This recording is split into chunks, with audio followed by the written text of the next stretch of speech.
Jelajahi cara baru mendapatkan informasi. Download Metro TV Extend sekarang.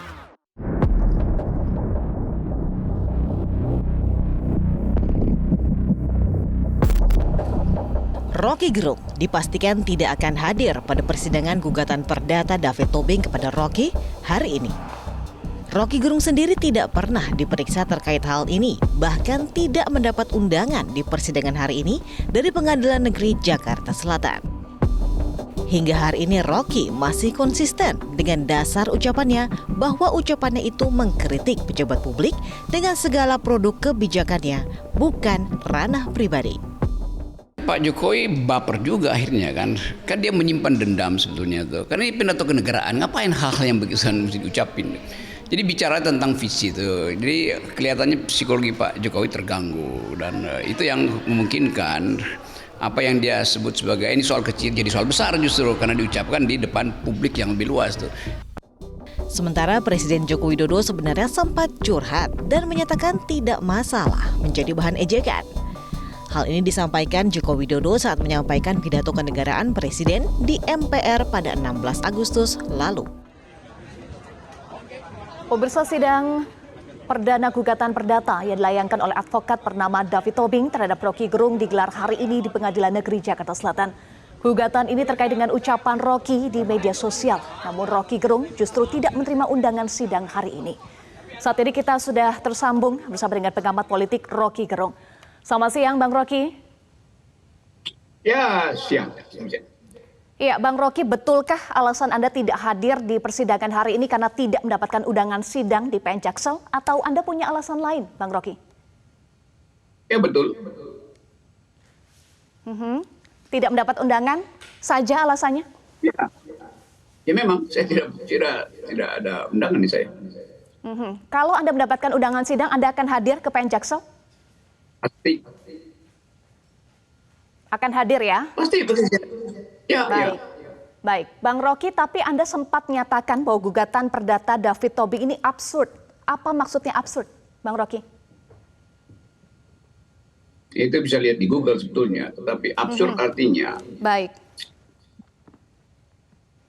Boleh dijelaskan kembali, Bang Rocky? Karena kan gugatannya minta saya dilarang bicara. Jadi melarang sesuatu yang tidak dilarang, bicara itu kan tidak dilarang. Ya itu namanya absurd itu. Iya, tapi Jadi, David menyatakan ia merasa terhina juga dengan pernyataan Anda kepada Presiden Joko Widodo. Apa itu? Iya, tapi David Tobing menyatakan bahwa ia juga merasa terhina dengan pernyataan yang Anda sebut sebagai kritik terhadap Presiden Joko Widodo, Bang Rocky. Ya sering juga saya terhina karena banyak orang yang memuji Presiden Jokowi. Jadi menurut Anda gugatan perdata yang dilayangkan oleh David Tobing ini tidak tepat dilayangkan kepada Anda? Tepat tapi absurd. Kan melarang orang untuk hal yang tidak dilarang. Kan bicara itu tidak dilarang. Di mana ada hukum, ada undang-undang. Justru orang jadi orang karena dia bicara itu. Jadi masa melarang. Jadi poinnya gini nih saya terangkan. Laranglah dirimu melarang orang yang tidak dilarang. Gitu. Logikanya begitu. Baik, Bang Rocky. Ya, artinya kalau sebelumnya dia minta melarang saya, dia melarang semua potensi orang untuk bicara, bukan cuma saya. Kan itu akan jadi semacam hukum umum bahwa semua orang yang mencaci maki itu dilarang bicara. Lalu tiba-tiba semua warga negara Indonesia jadi bisu itu.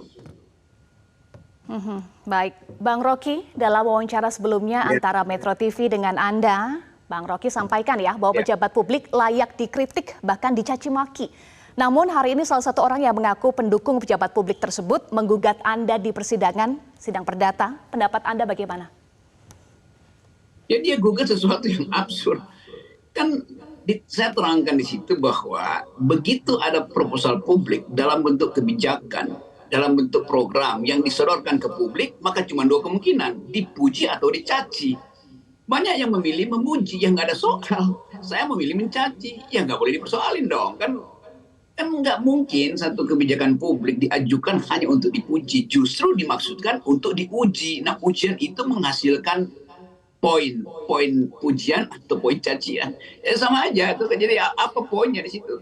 Masa soal cacian saya yang dipersoalin, bukannya mempersoalkan pujian kalian yang berlebihan, yang juga jorok cara mengujinya. Jadi itu poinnya. Jadi ini orang-orang ini nggak bisa berpikir sebetulnya. Baik, memang apa Bang Rocky dampak kalau pujian berlebihan terhadap pejabat publik? Singkat saja. Ya bohong kan. Masa memuji sesuatu yang buruk? IKN itu buruk. Omnibus Law itu buruk. Versi saya begitu. Versi mereka bagus. Ya terserah mereka. Kenapa marah kalau saya bilang jelek kan? Baik. Kita akan beralih ke isu lainnya Bang Rocky. Ya. Kita akan beralih ke isu lainnya karena waktu kita terbatas soal moratorium kasus Capres-Cawapres oleh Kejaksaan Agung. Anda sempat sampaikan ya di YouTube Anda, ini aneh dan seakan memaafkan Capres-Cawapres yang berbuat kriminal. Jadi ini ajaib nih, ini negeri hukum yang ajaib nih. Jelas ada potensi beberapa politisi, bupati, gubernur, atau bahkan calon wakil presiden, atau bahkan mungkin capresnya itu terlibat korupsi. Jadi sebetulnya udah ada data di penegak hukum, kejaksaan misalnya, oh ini potensi. Jadi justru mereka menghalangi potensi itu manifest menjadi kasus kan.